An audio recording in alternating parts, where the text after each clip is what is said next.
The biggest night in Hollywood did not disappoint, and this year it provided plenty of unforgettable moments. The 98th Academy Awards gave those in attendance and watching at home the opportunity to see the biggest stars compete for the most prestigious award in the film industry, and I'm beyond excited to recap the night. I'm Chantelle Harris, joined by my fellow specialists, Vivian Parker and Gabrielle Edmondson.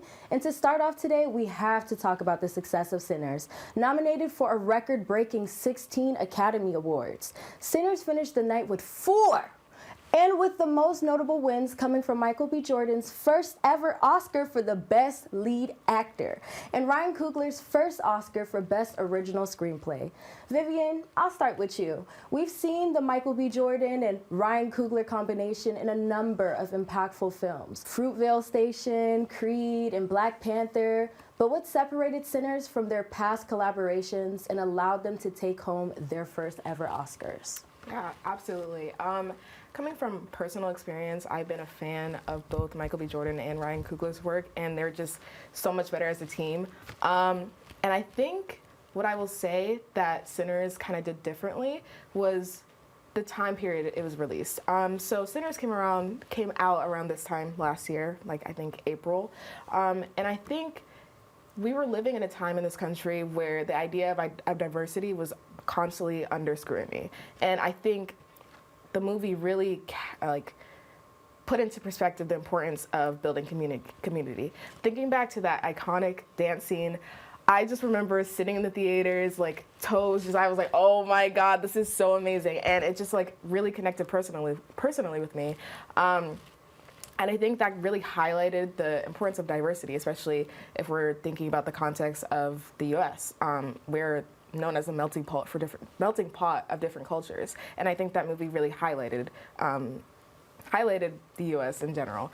Kind of thinking about that dancing scene and how we saw it at the Oscars performance. I'm kind of gonna fangirl a little bit. I saw Misty Copeland, my favorite,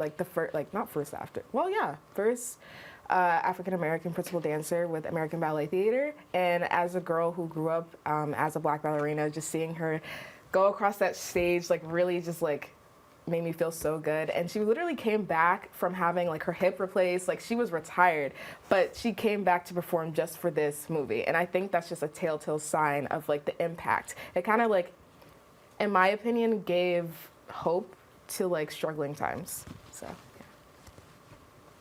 Next up, we have the biggest winner of the night, one battle after another, which earned 6 awards, including Best Picture. Other notable awards the film took home include Paul Anderson Thomas for Best Director and Sean Penn for Best Supporting Actor. I'll toss it to you this time, Gabrielle. What were your thoughts on the film, and what factors do you feel led to its success on Monday night? Well, personally, I am not a big fan of the film. I think it actually had a lot of flaws to it. I have to say, though, it definitely deserved to get Best Casting.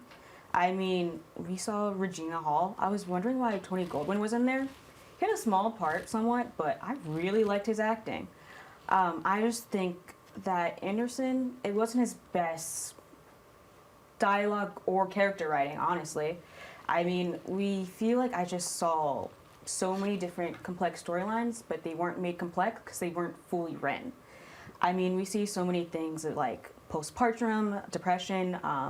We see a lot of these ideas of these complex interactions between, the two black best friends, but we don't really see them to the full extent. We never get backgrounds or context. We actually don't even know what the revolution is necessarily about. I also think it's a little questionable with the wardrobe to, help free those who are in, in camps. I feel like it doesn't really match up. I do think those, acting, I think all the actors, of course, we know Leonardo DiCaprio is good. I just feel like we keep seeing Tiana Taylor, keep working her hardest to do it. I think she has done really well, especially the rest of the cast, to do with what they had. I think that really pulled through for them. But yeah, it wasn't my favorite on writing. Lastly, we have to talk about one of the biggest surprises of the night, which was the shutout of Marty Supreme, starring Timothy Chalamet. Nominated for 9 awards, including Best Picture, Best Lead Actor, and Best Director, Marty Supreme ended the night with 0 awards. This makes it one of the worst statistical Oscar nights in history, behind winless 11-time nominees, The Turning Point, and The Color Purple. What contributed to Marty Supreme's lack of Academy success? And I'll take this question first, if y'all don't mind. Fortunately, I feel like it was a little awkward for Timothy this time around. People were talking about how he didn't get that much screen time unless it was roast being put on him. And unfortunately, I do feel like this is what happens when you open your mouth about other people's art. You cannot criticize opera and criticize ballet and think that people aren't gonna have opinions. And I feel like the biggest slap in the face was also a little diss. Misty Copeland getting on stage for the Sinners performance, which was a movie that was in competition with Marty Supreme. Because, if you guys didn't know this, Misty Copeland was actually asked by Timothy to promote Marty Supreme. So she was out there helping to promote Marty Supreme. He was reposting everything with Misty Copeland, wearing the Marty Supreme support merch and everything, just for her to turn around and perform for her people at the Sinners performance. So if that doesn't read as how people are feeling about his comments, I don't know what will. Yeah, absolutely. And to kind of just really emphasize how big of a slap to the face that Misty Copeland performance was, as I said previously, she had just come back from a hip replacement. Mind you, she just took her final bows with ABT, and she came back retired to do that performance. So I really thought that was just like icing on the cake. But to kind of center around my thoughts around Marty Supreme, when I see movies, my goal is to walk out of the movie theater, with a new perspective, a new idea, and I just didn't get that with Marty Supreme. And it just felt like kind of limp, especially with the promotion. It was like everywhere. I would scroll on social media and be like, Marty Supreme coming out to Christmas Day. Okay, so I gotta see it. I'm gonna follow the crowd. But it just wasn't interesting. I think a lot of the storylines were just dragged out and they weren't fully completed. A lot of people were talking about the final moments in the movie where he saw his child for the first time and he was like crying for like 2 minutes, which was great. I mean, incredible performance. But if we're putting that against the performance of Michael B. Jordan, who played 2 characters, I just think it really doesn't compare. Yeah, I think compared to all of the branding, the marketing he did, I just don't feel like it really showed up. I think his branding actually might have gone against him. I mean, he did everything he could do. I mean, with the jackets, the ping pong balls, we don't really know what you would do with those, to be honest.